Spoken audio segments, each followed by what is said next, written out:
to Leitner. Puts it up. You're listening to the Culture State Podcast. Get ready. Woo! Right, it's another great episode of the Culture State Podcast, and man, this one might get a little bit fiery, okay? So if you don't like spicy food, have a lot of water on the sideline because this one will get a little bit spicy. We have Coach Courtney Banghart, the head coach of the North Carolina women's Tar Heels basketball team, and I asked her a few questions that she was very honest with. Hey. Might ruffle a few feathers, especially if you maybe possibly live in Raleigh, especially if your favorite color is possibly red. It just putting it out there.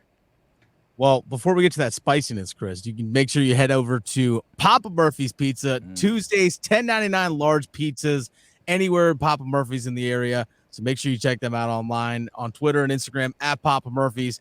Change the way you pizza. And yes, Chris, a lot of spiciness, just like the Indian food I just ate the other day with you. That's right. I had some Indian food the other day. I'm with my girlfriend. I mean, I'm expanding my food palette a little bit. Spiciness, never something that I had, but I had some of that. I had some. The Indian First food off, I just want to commend your girlfriend because we both, first off, my wife and you are very similar in that you don't like spicy foods. But your girlfriend likes spicy foods. I like spicy foods. We both ordered spicy from an Indian restaurant, and I actually felt like I could go up to fire in the hole. Like that was the level. It was like mild, medium, spicy, fire in the hole. And I had their spicy, and I really do feel like I need to try the fire in the hole for that particular restaurant next time. Okay. Well, my girlfriend said the same thing. I think she could probably handle that. I was like, you know what? It's a date. Let's do it. Yes, another double date. Yes. So the spiciness, I mean, I started with mild. It still had a kick to it. Let's be honest. Even the mild had a kick to it. For you, it probably been like, this is bland. But for me, it's just spiced. It's just okay. This has seasoning. Okay, cool. Seasoning. Yeah. No. I had to slow down. I had to pause for a moment. I remember you and my girlfriend looked at me like, "You cool?" I'm like, yeah, "I'm good. I'm okay." No, I did try some of hers, what she had, and it definitely had a kick to it. But hey, I handled it. Dennis was hurting a little bit, but he handled it. Overall, though, what is your impression of Indian food? Because you hadn't had Indian food before that. What was it? What was your impression? I liked it. Okay. And we went to a place in Durham, for those out there. So for people, if you get to the Triangle, Durham has some great food places, by the way. Oh, yeah. Durham has some really great food places. There are a lot of great food places in Raleigh as well. I haven't really explored too much with Chapel Hill, but Durham has a lot of great food places. I'm starting to learn a little bit more. But you know what? I liked it. And there's another place in Cary that she and I are looking to order some stuff from as well. It's by her favorite Indian place. Is out in Cary, actually, even though the one we went to in Durham she loves, but her favorite one's actually in Cary. And the other day we're actually looking at the menu talking about, hey, you know what, let's get 3 or 4 things and try them out. So yeah, I'm glad she's expanding your palate, man. I like Thai food. We've had some Thai food before. Like she loves Thai food. Me, I just never really grew up around it. So you never had Thai food before your girlfriend? Not really, no. Wow. I think maybe once. Well, here's the thing. Where I grew up in Virginia, near Charlottesville, we just didn't have a lot of food eating options. It's whether it was what my mom made or from the local pizza place. That was it. Can I just say something really quick? I just want to say how proud of you I am because from the first time I showed you a vegan burger and you turned up your nose like I was showing you a dead carcass.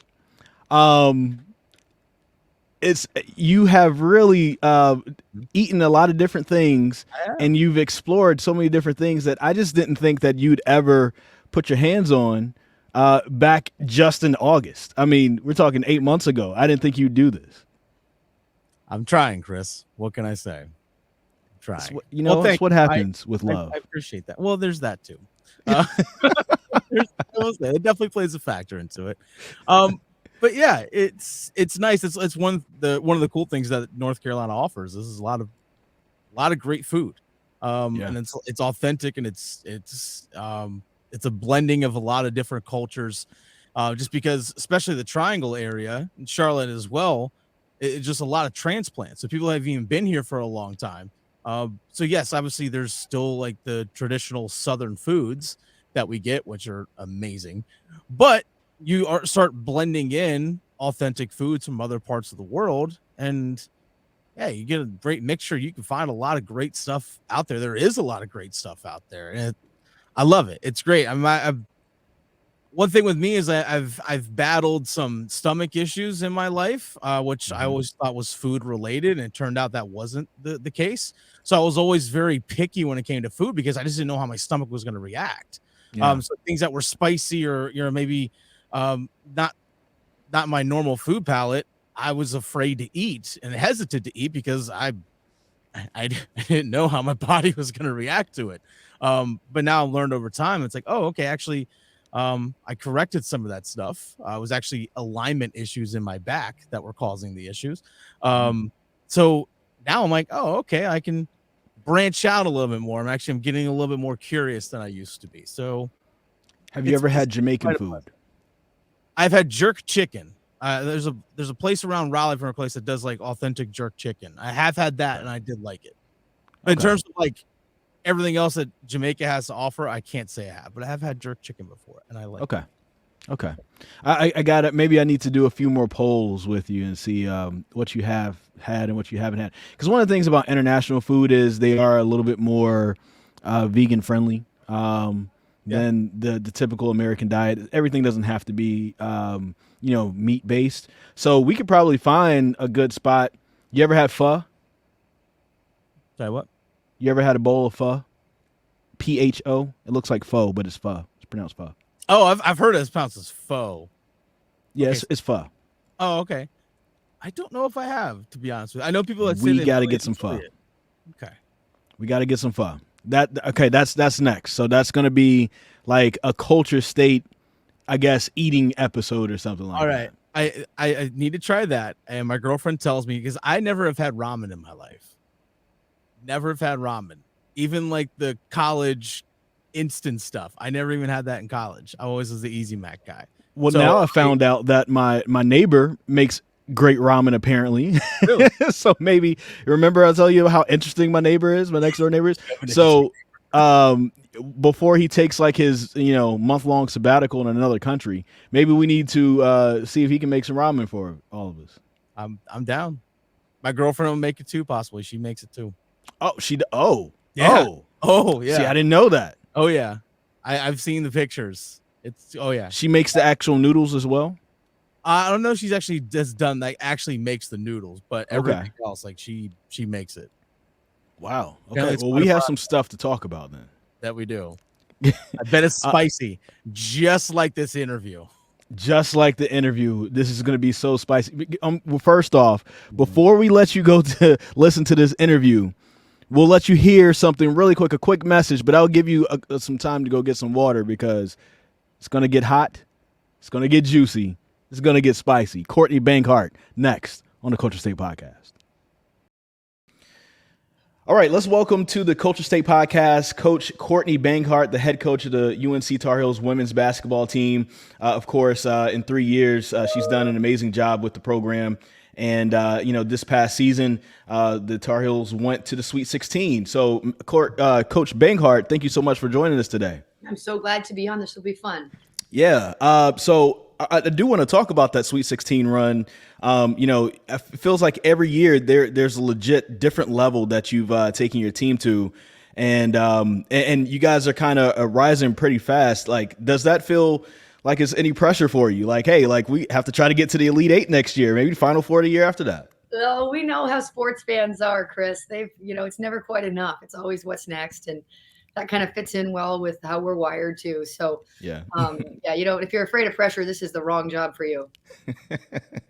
Yeah, that's true. But yeah, it's definitely been a good looking team, and you've done very well with the recruits and everything. How's that been, just adjusting to recruiting, not only just in the state of North Carolina, but recruiting for the North Carolina Tar Heels? I'm sure you have access to more and different types of players than maybe what you've had access to before. How fun is that for you to have that access to those different types of players? Yeah, for those that don't know, I spent the previous 12 years at Princeton, which is a global brand, but it's in the Ivy League, so they don't offer athletic scholarships. And, I had the number 5 pick 2 years ago into the WNBA draft that I coached at Princeton. And it's funny because when I got this job, there were some folks that were questioning, boy, she's been a successful head coach, but she's never offered a scholarship, right? Has never been in Power 5. And I'm worried about how she'll recruit, right? These were Carolina fans and, of course, State fans, everybody. And I was thinking, time out a second. For 12 years, I made people pay to go to college, like in a world where there's only 8 schools in the whole country out of 258 that are not full scholarship, or 358. I said, so I think I'll be fine with a little bit more support behind me. And that has proven to be true. I recruit similarly in terms of the fit and the talent that's required to win at a high level, but I get a little more to offer at a place like this. Yeah, that's awesome. Speaking of that, Carly Littlefield played for you at Princeton, and you were able to get her down here for her grad senior year. What was it like to finally be able to offer her the scholarship? What a great question. Totally. I'm finally paying for something for her. It was great. She was choosing between Arizona, us, and Stanford. And as luck would have it, Stanford and Arizona were playing last year in the national championship game. And so I felt like you always want to get to a position of power when you're recruiting. And I was like, oh God, this is going to be a tough one to get to a position of power, right? But fortunately, she's a really cerebral kid, and she watched all of our games and really felt like our young guys had a ton of hope. And she trusted me, obviously.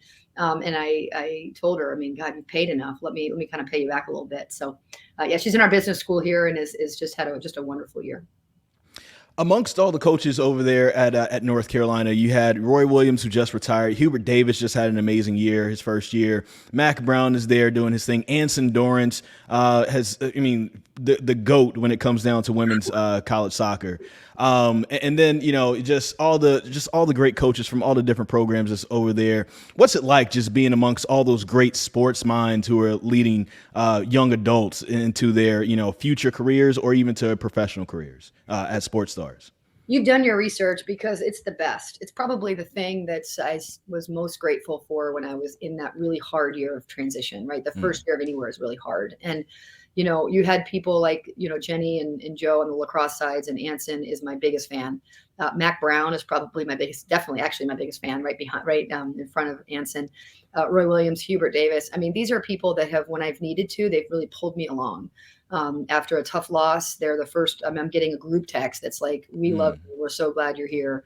And after big wins, it's like, "You're so ahead of schedule and you're perfect for us." And it's just, when you have people that are inside the trenches, although on a different pitch or on a different court or on a different field, when they're inside the lines with you and they know how hard it is and how special it is, and their consistency of support has been beyond impactful. I want to go back to, I've heard about your conversations with Roy Williams before, and he was explaining to you a little bit more about the rivalries. You knew, of course, about Duke, and then he was explaining to you a little bit more about the NC State thing. Yeah. I want to talk to you a little bit more about that. What was that conversation like, and what was his passion about that? Because we've always kind of tell that, Roy liked playing against Duke, but he really enjoyed playing against NC State. You could just always tell that talking to him. Absolutely. I will admit, I'm an outsider. So I knew the Duke Carolina rivalry, and that was a big reason. It was honestly part of the reason I'm here. I just think it's cool to be in that rivalry. I had no idea that NC State was even a part of that. And then I'm getting ready to play NC State for the first time, and I get a text from Roy, and he calls me Courtney Kid. So he goes, "Courtney Kid, I hope you win every game you play, but I really hope you win this one. Wanda and I will be there. And if there's any chance we don't win this game, I will not be there at the end because I will not witness that, or something along those lines." So, I was like, whoa. And then I come out of my office and I see sort of the fanfare for the state game. I was like, whoa, good God, new rivalry, right? And so I've done a little bit more digging about why and all that. And I guess there was a player of color that we had here that wasn't treated well at NC State. And, as someone who's a champion for others. And I'm not surprised that it's not, that's why, it's the treatment of one of his players by people that he didn't think were doing things the right way. That is why that is such a hated rivalry for him. Oh, wow. And then I guess you kind of, exacerbated it a little bit to NC State fans when you said the small gym thing. Did you see that on Instagram and Twitter when people were talking about that? I did. Like, and I didn't take it as like you were putting them down, me but neither. like That's the thing. I said, you guys are so sensitive. That's even worse that you're sensitive about your size of your gym. I was saying it the opposite. I was saying when you go to Louisville, you might only have 12,000 fans, but they seat 17,000. So it doesn't feel as intimate, right? When you go to a lot of the gyms, when you go to Florida State, I mean, they play in where the men play. Right. So it really feels cavernous, right? Yeah. And so if you're talking about number of fans, there's more fans at other places. When you're talking about environment, really hard to beat at NC State because it's such a small gym and they're right there and it's so loud and hot and they're right there, right? And so I was, like any fan of basketball, what a great opportunity to play in an environment whether there's, we were in Bahamas and that only seated, 300. And it was the same idea as NC State. They had all 300 were in the gym. So it made it such an awesome basketball environment, right? And so, since I have learned that, I guess they're very sensitive about the size of their gym. I think it's awesome. I prefer to play in Carmichael than playing. It would be like if we played in the Smith Center. It would feel different than it does playing in Carmichael. So as a women's basketball coach, I actually prefer these smaller environments because of the atmosphere. But I guess they would like a bigger gym. I don't know. I love the straightforward approach. I love the smugness. It's great. So, that was the thing I took away from it. That you were kind of saying that about the environment, but I just thought it was interesting. But at the same time, that's kind of what makes rivalries kind of go, right? Like you always need those characters. Each team, each side, as far as the fans, they need the characters to dig something into. So, and it feels like you're kind of okay with that. Like you're okay with taking those shots a little bit. Is that your approach? Yeah, I think anything that drives attendance then I'm in for. I'm uncomfortable, if I'm being honest, about personal attacks on my players. Yes. Right. I think that it's just, you lose sight a little bit of the class that is competition, right? And how special the opportunity is that we have to lead young people. And so therefore, I think the Duke rivalry is a little bit more, it's a little classier, and that's kind of fun, And so I'm happy with anything that deflected at me, as long as it's not about saying things that you see and hear about what my players have to endure is sort of unacceptable, if we're being totally honest, and that's not how Carolina fans are going to treat other people, or they're going to hear from me, Carolina fans. And so I encourage all fans to recognize that these are student athletes that are doing something really special, and we get to enjoy it. And they're young people. And so, leading from the front there, I think is important. Well, let's talk about one of your young people, Deja Kelly. She's doing really well on the court, doing really well with the NIL thing. I heard she's one hell of a sports anchor as well on campus. What kind of talent is she, and how she kind of helped kind of raise the tide, for the team?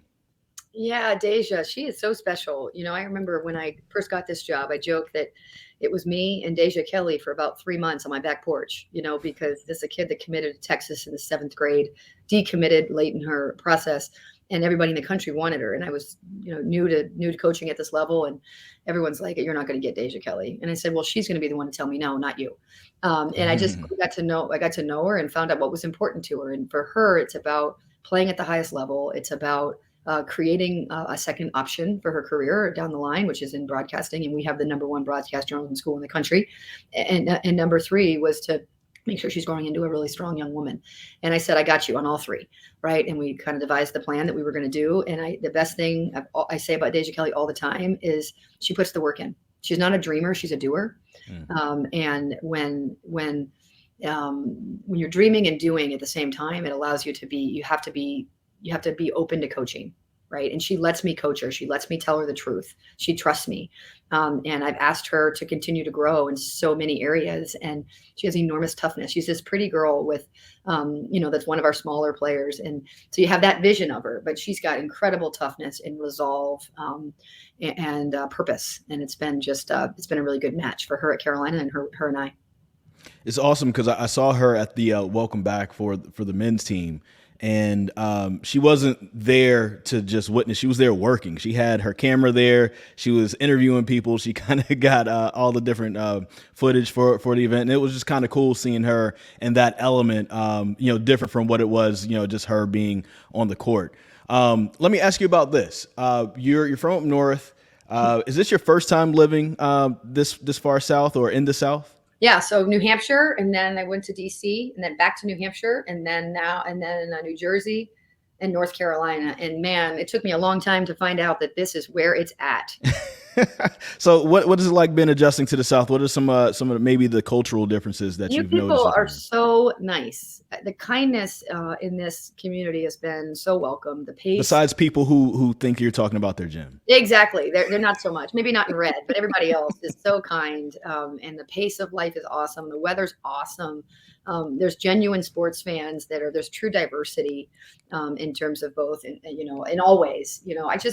It's just a really close to the mountains, close to the beach, close to lakes. But most of all, I want people to know that not only just towards me, but me witnessing kindness to other people. It's just, it's real when people say that, people from this area and this state have a kindness to them. And that's been the thing I've most appreciated. So since coming to North Carolina, what are some North Carolina specific things that you've enjoyed picking up? Like, do you go to Cookout and you get a certain type of shake, or, do you like Cheerwine now? Like, what are some of the North Carolinian things you picked up? This is no good because remember, I got the job in the first year. It was like, holy roster turnover. Had to go recruit and get the right talent. And then it was COVID. Yeah. So COVID happened in March of my very first year. Yeah. So I literally haven't been able. Someone asked me my favorite restaurant in town, and I'm like, I've been to like 3 of them, right? So I have been, because of COVID. I rented a fifth wheel and took my family to Asheville because I didn't want to go in a hotel. I've been to almost every one of the beaches, not on the Outer Banks, but on the coastal side, and just did the different things, and obviously the lakes as well. So I've gotten to explore because the recruiting was shut down more than I ever would have imagined. But because everything was shut down, I know nothing about the industries here, the restaurants. I've been to Durham twice, and that was to play Duke. And I live right here in Chapel Hill, so I hear there's great restaurants and cool downtown. That's going to be year 3 and 4 for me. Okay, all right, cool, sounds good. So that's my thing. So I'm from the Greensboro area, and I worked over there. Actually started at WRL on March 4th, 2020, and then of course the next week, that's when everything kind of went down. So. I'm still kind of learning the Raleigh-Durham area myself because of the same thing. But yeah, I haven't been to DPAC. I haven't been to PNC. I haven't been to the State Fair. I mean, all the things people tell me. I haven't been to Cookout. I haven't been to Bojangles. I haven't been to Biscuitville. All the things people say, Coach, you just gotta. It's like, they have to open then. So yeah, this is going to be year 3 and 4, a much more interesting podcast. I was going to say that sounds like content right there. Like a camera needs to go around with you as you're experiencing these things.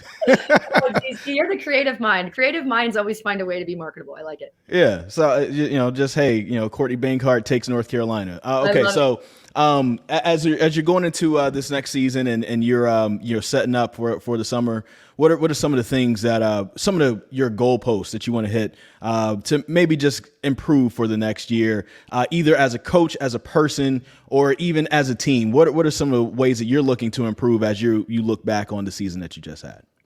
Whenever you are in an industry of impact, which we are, it's just ensuring that you continue to build and strengthen and deepen relationships, right? And so that's inside our state, that's beyond our state, it's on my roster, it's outside of my roster. I think this is the ultimate people business.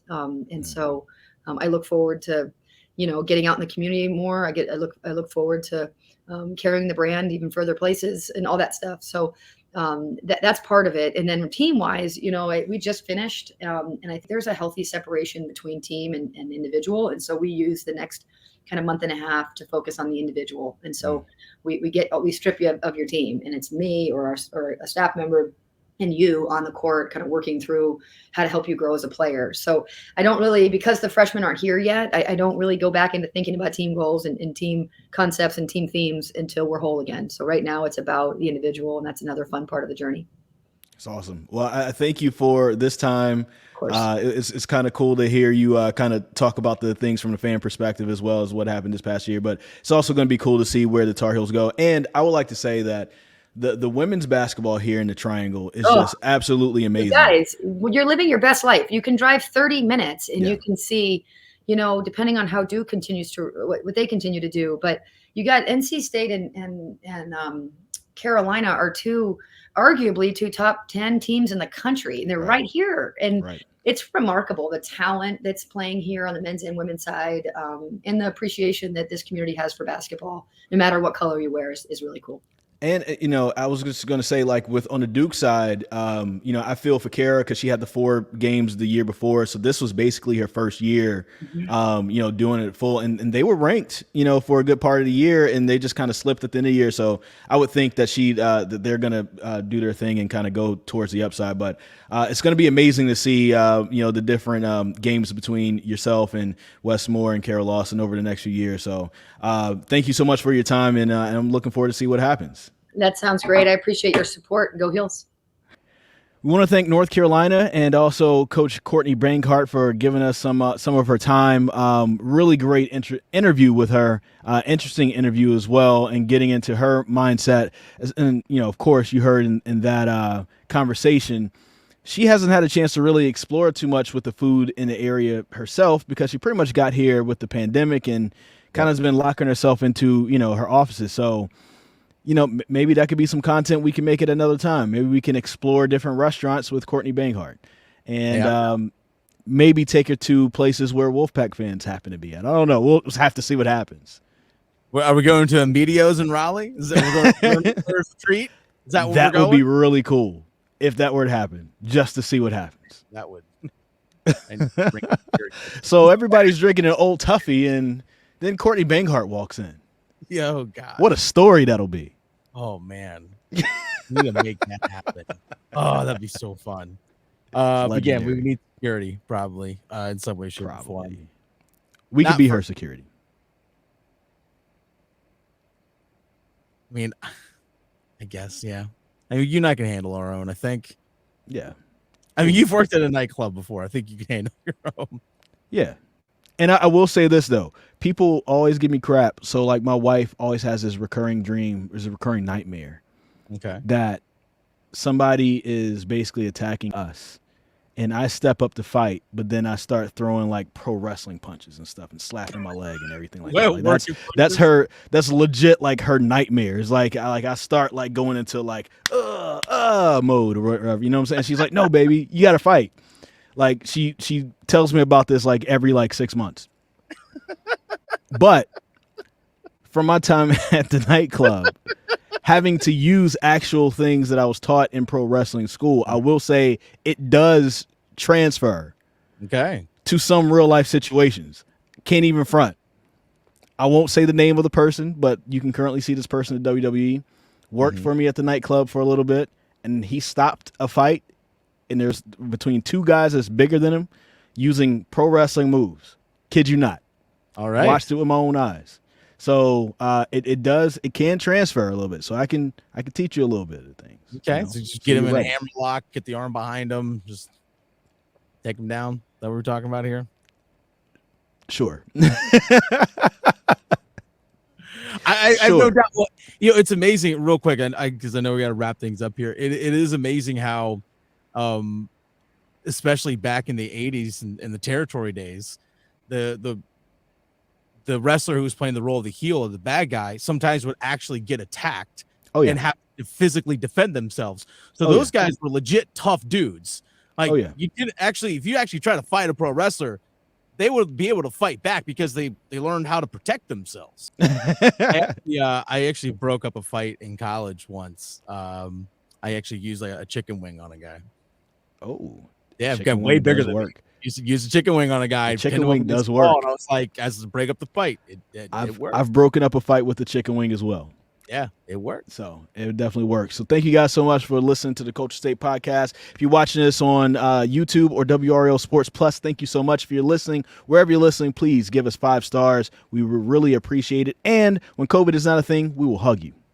Absolutely. Go to check out Papa Murphy's Pizza. $10.99 large pizzas on Tuesdays. Papa Murphy's, change the way you pizza. Straight like that. The Culture State Podcast, part of the Capital Broadcasting Podcast Network, with new shows coming out every Wednesday. Download and subscribe from wherever you get your podcasts, including the WREL Sports Fan app.